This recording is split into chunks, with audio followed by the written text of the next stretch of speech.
2026년 4월 6일 우리나라 주식시장에서 정말 이상하고 또 어떻게 보면 되게 흥미로운 일이 하나 벌어졌습니다. 오늘은 바로 이 현상 뒤에 어떤 이야기가 숨어 있는지 그 속을 한번 제대로 파헤쳐 보겠습니다. 이날 시장을 한마디로 표현하면 뭐랄까 두 얼굴의 사나이? 네, 딱 그랬어요. 우리나라 대표 시장인 코스피 그리고 기술주 중심의 코스닥 이 두 시장이 완전히 서로 다른 길을 가버린 거죠.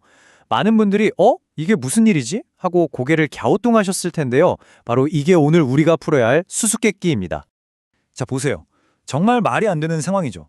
코스피는 무려 1.36%나 오르면서 5,400선을 시원하게 뚫어버렸습니다. 그런데 바로 그 시간에 코스닥은 반대로 1.54%나 뚝 떨어졌어요. 아니, 어떻게 같은 나라에서 같은 날에 시장이 이렇게 극과 극으로 갈릴 수가 있을까요? 자, 이런 미스터리를 풀 때 가장 먼저 뭘 봐야 할까요? 맞습니다. 바로 돈이죠. 과연 누가 사고 누가 팔았는지 그 돈의 흐름을 한번 따라가 보겠습니다. 답은 의외로 간단한 곳에 있었습니다. 바로 투자자별 매매 내역인데요.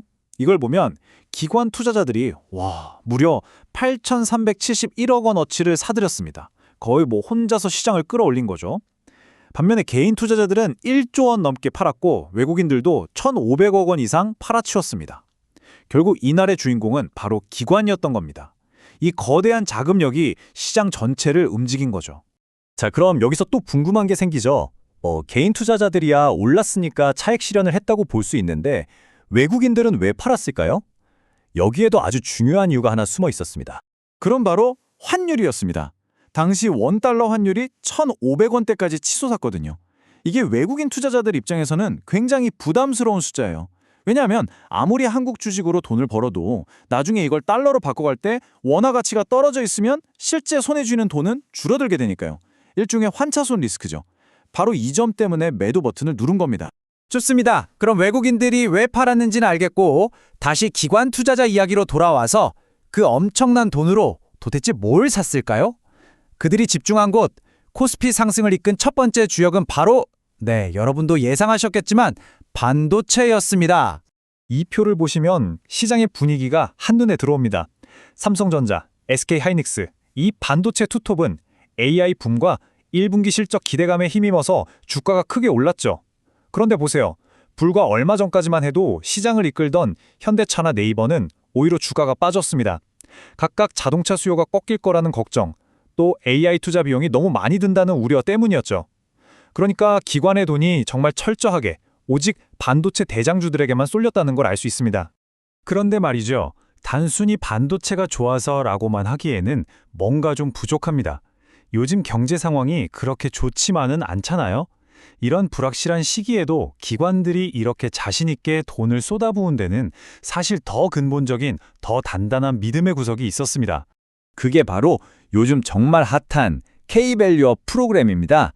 간단히 말해서 정부가 나서서 기업들 이제 돈 벌면 주주들한테도 좀 팍팍 나눠줘라 하고 독려하는 정책이에요.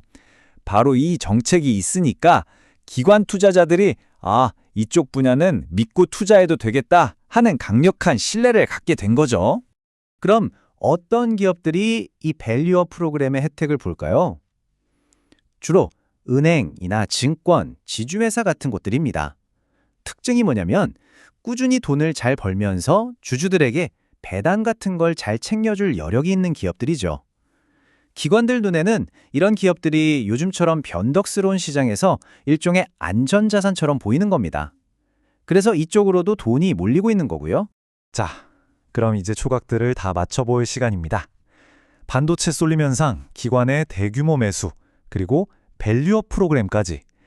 이 모든 걸 종합해봤을 때 4월 6일 하루 동안 벌어진 이 이상한 일은 우리에게 어떤 더 큰 그림을 보여주고 있는 걸까요? 오늘 분석의 핵심 결론은 바로 이겁니다. 이건 그냥 하루 이틀의 해프닝이 아니다. 이건 한국 시장의 체질 자체가 바뀌고 있다는 아주 중요한 신호다라는 거죠.